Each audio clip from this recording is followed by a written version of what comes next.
자, 시작하겠습니다. 자, 이번 시간에는 임대차 계약에서 대항력 부분을 좀 설명해 드리겠습니다. 자, 이런 모습을 한번 볼까요? 여기 보니까 건물이 하나 있어요.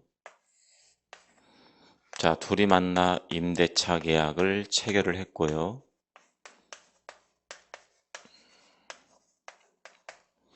자, 둘 사이 임대차 계약 기간 2년으로 했어요.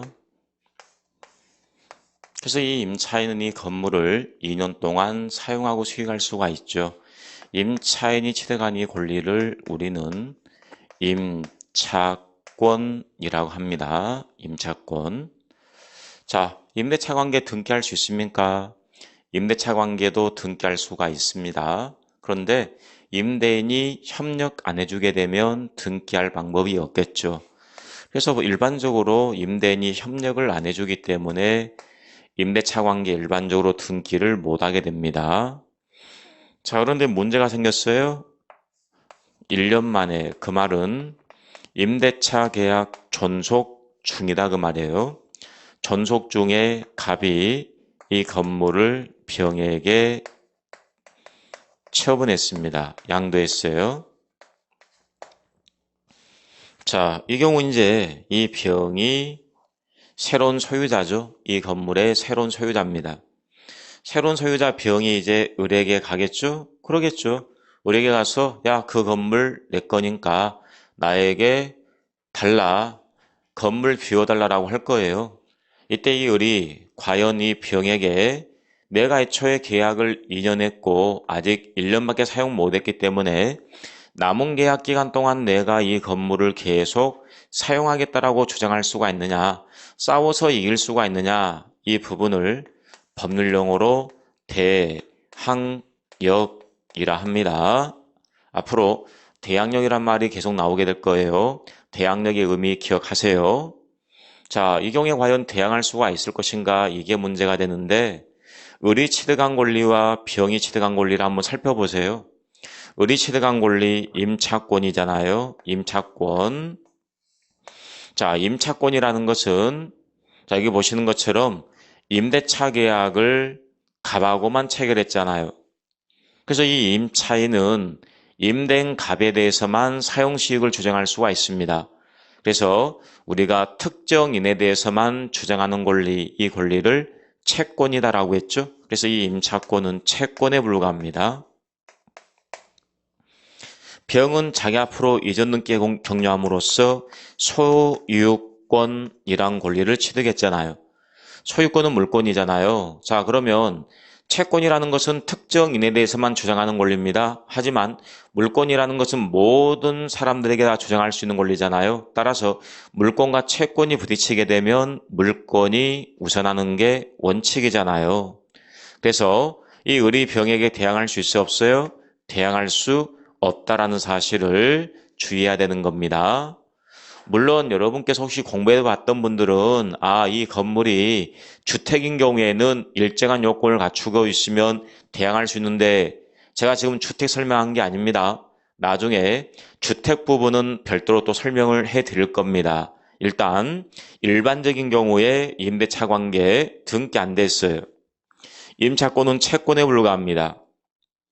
따라서 물권자에게 대항할 수 없습니다.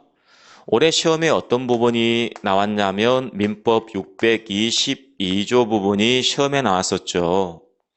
이런 내용이었습니다. 여기 보니까 토지가 있어요.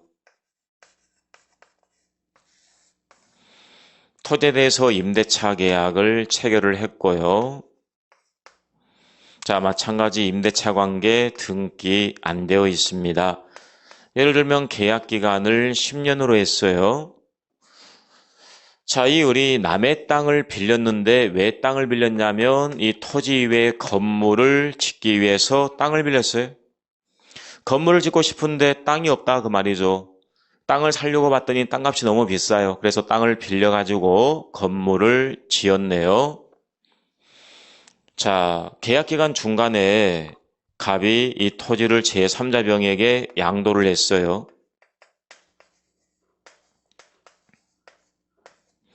자, 마찬가지로 이 병 을에게 갑니다. 을에게 가서 야, 그 땅 내 땅이니까 나에게 비워달라. 그리고 이 건물은 철거해달라라고 요구를 하는 경우에 과연 이 임차인 을이 병에게 대항할 수가 있을 것인가? 대항력의 문제를 좀 검토를 해 봐야 되는 건데요. 이걸 좀 생각 한번 해볼까요? 여러분, 자기 땅이 있어요. 자기 땅이 있고 자기 땅 이외에 건물을 소유합니다. 토지 사용권 필요 있어요, 없어요? 없잖아요. 자기 땅이니까. 그런데 자기 토지가 아니라 남의 토지 외에 건물을 가질 때는 토지 사용권이 있어야 되겠죠. 그래서 여기 보니까 처음에 토지 소유자가 갑이었어요. 그리고 건물 소유자 을입니다. 자, 이 을은 자기 토지가 아니라 남의 토지 외에 건물이 있잖아요. 남의 토지 외에 건물이 있기 때문에 토지 사용권이 필요합니다. 여기서 이 을은 뭘 가지고 있었습니까? 임차권을 가지고 있었잖아요. 을이 갖고 나눠서 임대차 계약을 체결했고요. 임차권에 기해서 이 토지를 사용하고 있었습니다. 적법점이잖아요. 적법점이니까 건물 철거 문제는 나오지 않습니다. 그런데 토지 소유자가 바뀌었어요. 토지 소유자가 병으로 바뀌었습니다. 그런데 주의해야 될 것은 을이 가지고 있는 이 임차권은 채권에 불과합니다. 오로지 누구에 대해서만 주장하는 거예요? 병에 대해서만, 갑에 대해서만 주장하는 거예요. 병이 아니라 갑에 대해서 주장하는 겁니다. 왜냐하면 이 을은 임대차 계약을 갑과 체결했잖아요. 병과 체결한 게 아니잖아요. 그래서 이 을은 병에게 임차권을 가지고 대항할 수 있어요, 없어요? 대항할 수 없습니다. 채권에 불과하기 때문에 대항을 못하게 되죠. 대항을 못하게 된다 그 말은 이 점유는 무단점유가 되어버립니다.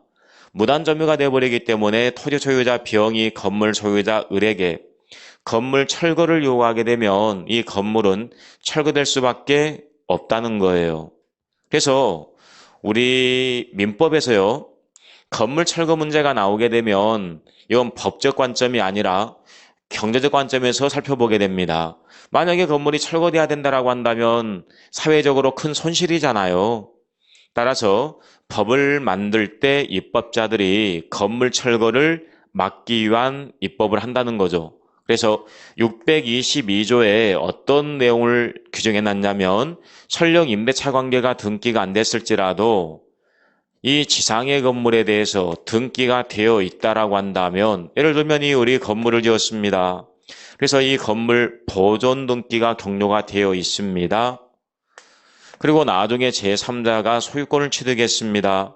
이때는 이미 지상의 건물에 대해서 공시가 되어 있었기 때문에 대항력이 있다라는 것, 이게 622조에 규정이 되어 있어요.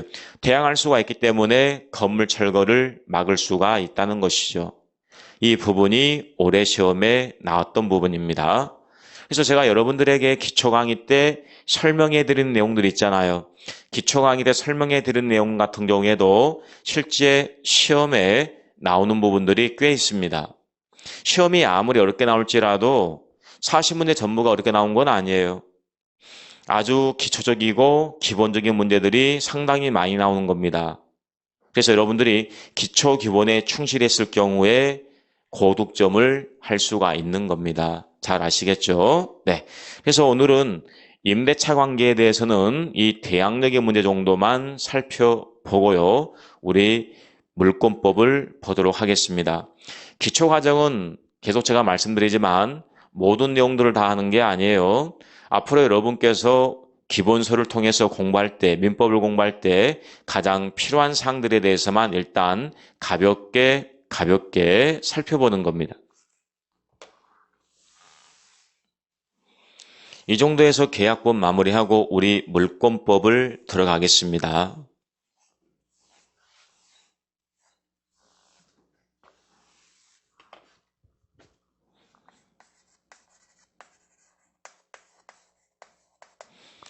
자, 물권법을 들어가는데요. 일단 여러분께서 이렇게 좀 보시면 되겠습니다. 제가 맨 처음에 여러분들에게 그런 말씀을 드렸습니다. 우리 민법이라는 것은 우리 일상생활과 가장 가까운 법이라 했습니다. 한마디로 말씀드리면 민법이라는 것은 일상생활이라고 보시면 되는 겁니다. 일상생활.